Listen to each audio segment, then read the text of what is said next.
Halo semua, balik lagi di channel saya. Hari ini udah mau deket Lebaran 2024. Memang lagi rame-ramenya ya. Dari kemarin ini saya juga ada pasang balance saham lagi.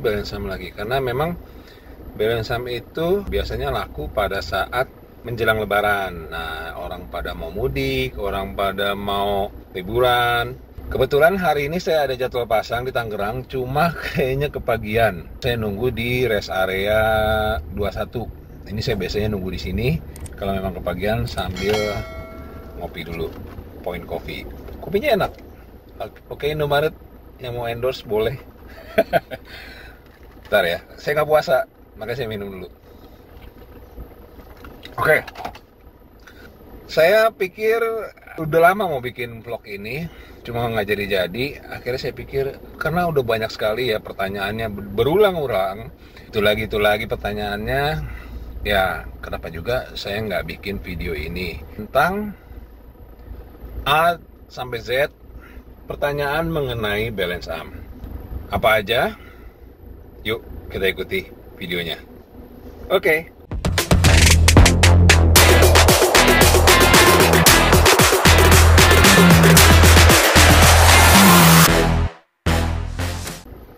Oke, pertanyaan pertama biasanya, perlu nggak sih pasang balance saham? Begini, balance saham itu hanya untuk mobil leather frame ya, seperti Pajero, Fortuner, ada Nissan Terra, Isuzu MU-X. Cuma yang beredar di pasaran saat ini, seperti kalau saya juga ya, sebenarnya ada, Triton juga ada, Hilux juga ada. Cuma kita banyakkan stok yang common aja, kayak Pajero, Fortuner, Hilux juga ada, Triton juga ada. Kalau Isuzu MU-X, Nissan Terra saya nggak punya. Perlu nggak sih pasang balance saham ini? Begini, mobil yang kita sebutin tadi di awal adalah mobil leather frame. Yang mana leather frame adalah mobil dengan sasis yang terpisah dengan bodinya, ya. Jadi kalau teman-teman tahu ada dua macam sasis, yaitu adalah sasis leather frame dan monocoque. Kalau monocoque ya dia jadi satu gitu ya, satu body dengan kaki-kaki itu mereka satu body. Nah, beda dengan leather frame. Kenapa leather frame? Leather frame itu biasanya mobil yang dipakai untuk mobil pekerja keras, seperti buat di tambang dan di perkebunan gitu ya. Kenapa leather frame? Karena leather frame itu mempunyai kelebihan adalah mempunyai kaki-kaki yang lebih kuat daripada monocoque. Itu sebabnya Triton, Hilux, dan SUV seperti Pajero, Fortuner dia mempunyai sasis leather frame. Karena tujuannya adalah untuk pekerjaan berat, jadi perlu kaki yang lebih kuat. Nah, kelemahannya adalah limbung. Jadi karena ini sasis ditumpuk dengan bodi, jadi ada dua bagian yang mana itu kalau ada jalan berlubang atau bergelombang, pergerakannya tidak sinkron atas dengan bawah, dan itu yang menyebabkan limbung. Perlu nggak sih pasang balance saham? Setiap orang itu toleransi limbungnya itu berbeda-beda. Ada yang mengeluh limbung sampai mual, sampai pusing, sampai ada yang malah sampai nggak enak badan loh. Saya punya teman, anaknya dia baru beli Pajero, anaknya sampai mual di perjalanan, sampai muntah 3 kali kalau nggak salah. Om Wildan, halo. Itu teman saya, anaknya ngeluh sampai mual. Nah, itu berarti toleransi terhadap kelimbungannya tuh nggak kuat gitu ya, nggak bisa toleransi. Ada yang orang lebih suka, kayaknya lebih enak goyang-goyang deh. Nah, itu beda ya. Karena ada orang bilang, saya pakai Pajero udah sekian lama nggak pakai balance saham, nggak masalah. Iya, sekali lagi kadar toleransi orang berbeda. Ada, kalau terutama anak kecil ya di baris kedua, kayak anak saya aja, anak saya ya nggak mau ngomong sombong, dari lahir sampai sekarang dia selalu naik mobil. Tapi begitu dia coba waktu itu, saya pernah test drive Pajero, dia bilang baru test drive doang aja dia udah bilang nggak enak, limbung katanya. Nah, mobil ini juga pernah waktu belum pasang balance saham juga dia ngeluhnya dia nggak enak limbung katanya. mual akunya katanya. Oh ya, akhirnya kan memang saya harus pasang ya. Ya saya pasang, dan sekarang dia nggak ada masalah. Setiap kali saya tanya, "Dek, gimana Dek? Masih limbung nggak? Apa maksudnya masih nggak enak kamu?" Nggak ada berasa." Nah, seperti itu. Terus pertanyaan kedua biasanya adalah, kalau pasang balance arm jadi keras gak sih? Nah, ini boleh kita jelasin juga. Seperti yang teman-teman bisa lihat,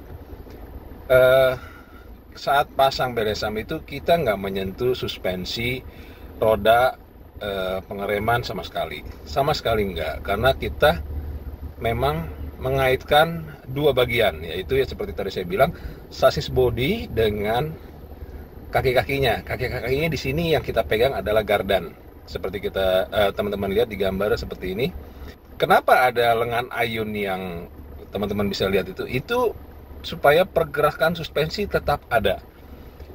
Jadi cara kerjanya si balance arm ini adalah dia hanya memegang sasis bodi atas dengan kaki, ya ini yang dipegang adalah gardan. Jadi supaya, karena tadi leather frame ya yang ditumpuk gini, jadi pergerakannya adalah menjadi satu. Bawahnya goyang ke kanan, atasnya juga ikut goyang ke kanan. Bawahnya goyang ke kiri, atasnya juga ikut goyang ke kiri. Limbung adalah kalau gerakannya tidak sinkron. Nah, ini yang bikin orang mual. Dan orang bilang kayak seperti naik kapal. Ya, memang seperti layaknya seperti itu gitu loh. Kalau teman-teman ke mabok laut gitu ya, karena banyak goyang, ya itulah yang dirasakan oleh orang yang toleransi terhadap limbungnya nggak kuat. Oke, pertanyaan selanjutnya, ketiga. Pasang balance arm ini menghanguskan garansinya? Saya bisa jawab 100% tidak. Dan ini boleh dicek ke SA masing-masing bengkel resmi. Karena pertama, saya sering pasang di bengkel resmi, dan service advisor sendiri, mereka sudah tahu kelemahan dari si leather frame ini seperti Pajero Fortuner adalah limbung. Dan mereka biasanya juga menyarankan untuk pasang balance arm ini. Dan selanjutnya, pemasangan balance arm ini tidak merubah atau mengganti part bawaan mobil. Jadi bisa dipastikan garansi tidak hangus, aman. Saya bisa jamin 100%. Kalau ada service advisor yang bilang garansi jadi hangus, silakan kontak saya. Oke? Pertanyaan selanjutnya, perlu nggak pasang depan belakang? Nah, ini dia juga sering banyak pertanyaan seperti itu. Biasanya kalau orang nanya sama saya, Om, perlu nggak sih pasang depan belakang? Yang pertama saya tanyain adalah, posisinya Om lebih banyak duduk di mana? Om nyetir sendiri atau disetirin? Kalau lebih banyak disetirin, adalah fokusnya ke belakang ya, ke penumpang belakang. Karena yang limbung memang biasanya dari belakang. Kalau memangnya banyak disetirin, pasang belakang aja cukup. Tapi pasang depan juga jadi lebih bagus sih. Jadi pergerakannya goyangnya juga lebih hilang gitu. Tapi kalau memangnya cuma pengen pasang belakang aja dan biasa duduk di belakang dan fokusnya hanya untuk penumpang di bagian belakang, cukup. Saya bisa bilang cukup. Dan kalau misalkan sering nyetir sendiri dan pengen ngerasain enaknya mobil lebih stabil, lebih rigid, pengendalian lebih direct, itu saya sarankan untuk pasang yang depan. Karena fokus dari balance arm depan adalah buat si drivernya. Jadi take over jalur lebih rigid, jadi nggak perlu ada goyangan 1-2. Jadi kalau misalkan kita dari jalur 1 ke jalur 2, balik lagi ke jalur 1, itu lebih direct, mobil jadi lebih nurut gitu loh. Itu yang saya rasain. Dan teman-teman juga bisa rasain gitu loh. Kalau udah nanti mau coba, bisa coba juga mobil saya. Jadi sebelum pasang bisa kita coba dulu, kita test drive dulu dengan mobil saya, gimana sih rasanya kalau pasang depan belakang. Udah banyak kok teman-teman, om-om semua yang ada yang mau coba. Om, mau coba dulu dong. Boleh, coba aja. Memang mobil ini memang saya khususkan untuk test drive juga. Pertanyaan selanjutnya, Om, apa sih bedanya dengan karet damper? Oh, beda. Saya nggak bilang karet damper itu tidak berguna ya. Itu berguna. Cuma bukan buat mobil leather frame. Jadi untuk mobil monokok itu pasti bekerja dengan baik. Kenapa? Karena mobil sasis monokok, gini, kita harus memilih mobil yang empuk sekali tapi limbung, mobil yang tidak limbung sama sekali, rigid tapi keras. Itu udah pilihan. Dan itu berlaku hanya untuk mobil sasis monokok. Tapi kalau sasis leather frame tidak. Dia memang empuk, tapi kita bikin keras suspensinya, tetap atasnya goyang. Jadi karena limbung itu penyakitnya bukan karena suspensinya yang terlalu empuk, tapi adalah yang tadi saya bilang, ada dua bagian itu, sasis body dengan kaki-kaki. Dia terpisah. Dan ini yang menjadi tugasnya si belesam itu adalah mengikat bagian atas dengan bagian bawah supaya gerakannya sinkron. Jadi karet itu berguna nggak? Berguna, tapi bukan buat mobil sasis leather frame. Jadi seperti itu. Kalau mobil monokok ya berguna banget karena dia akan bikin mobil jadi lebih keras, tapi nanti dia akan jadi lebih stabil. Kalau mobil keempukan otomatis dia jadi limbung. Tapi kalau leather frame seperti saya tadi bilang, dia adalah perbedaan kaki dengan sasis body. Jadi kalau dia goyang begini ya, itu yang menyebabkan limbung. Karet nggak menyelesaikan masalah. Oke, pertanyaan selanjutnya, bisa nggak sih mobil sasis leather frame tidak pakai belesam menghilangkan limbung? Bisa, sangat bisa. Caranya gimana?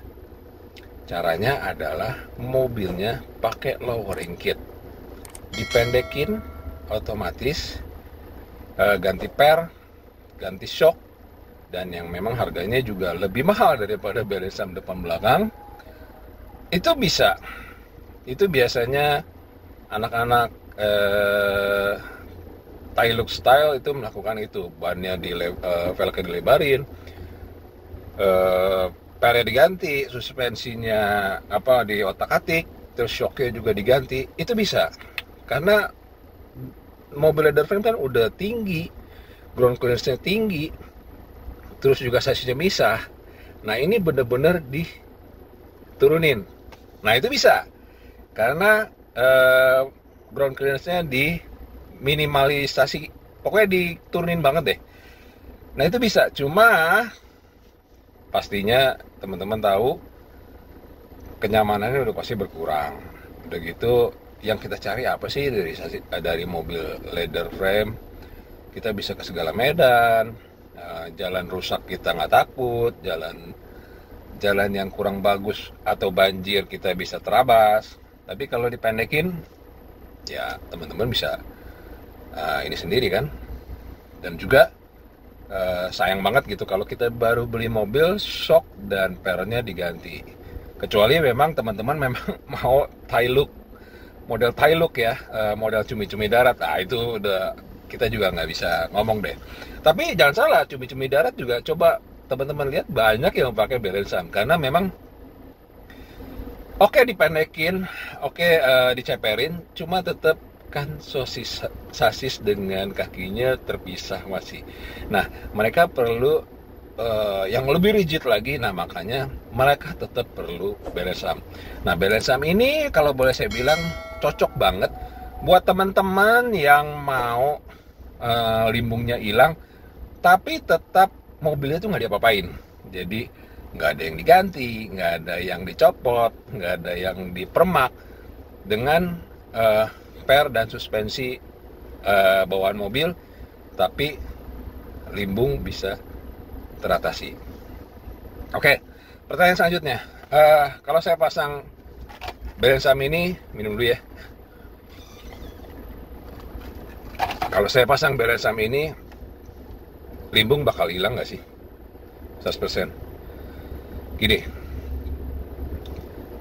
kalau ngarepin 100% hilang, itu nggak mungkin. Itu namanya om salah beli mobil. Kalau mau nggak limbung sama sekali, belilah sedan dengan ground clearance pendek, nggak tinggi, dan nggak bisa jalan di jalan yang kurang baik, nggak bisa nerobos genangan air, kayak gitu. Karena balance saham ini bukan menghilangkan 100%, tapi mengurangi secara signifikan. Jadi istilahnya ada win-win solution lah. Kita bisa tetap pakai mobil tinggi, ground clearance yang bagus, tapi masalah limbung dan mual yang biasanya dikeluhkan itu bisa setidaknya teratasi. Kayak gitu sih. Kalau 100% sih ya saya bilang ya nggak mungkin lah. Mobil tinggi loh, mobil ini tinggi, tapi kita bisa bantulah setidaknya dengan balance saham ini. Pertanyaan terakhir yang menurut saya juga malas sebenarnya nanggepin pertanyaan seperti ini. Saya pikir konsumen di level Pajero Fortuner biasanya lebih well educated dan nggak sensitif ke price gitu ya, tapi mementingkan adalah kualitas dan keoriginalan. Ada yang suka nanya sama saya, kok ada ya yang harganya 1 jutaan? Ini kayaknya nggak perlu saya jawab ya. Kok beda gitu loh. Harga saya dengan ada di online harga 1,5. Saya nggak mau komen, biar om teman-teman semua bisa udah ngerti lah ya, lebih ngerti lah ya. Kayaknya nggak mungkin untuk harga 1 jutaan, karena untuk modal barang ori sendiri itu udah di atas harga 3 jutaan. Jadi kalau sampai harga 1 jutaan, ya om bisa tahu sendirilah. Seperti itu aja sih. Oke. Kayaknya videonya udah cukup panjang ya. Dan juga waktunya juga udah pas nih saya buat jalan. Oke, kayaknya sekian aja video sampai sini. Jangan lupa tekan tombol like jika Anda menyukai video ini. Tekan tombol subscribe juga. Jangan lupa nyalakan lonceng notifikasinya untuk mendapatkan video-video terupdate dari saya. Sekian aja video di sini. Terima kasih sudah menonton. Dadah, bye-bye.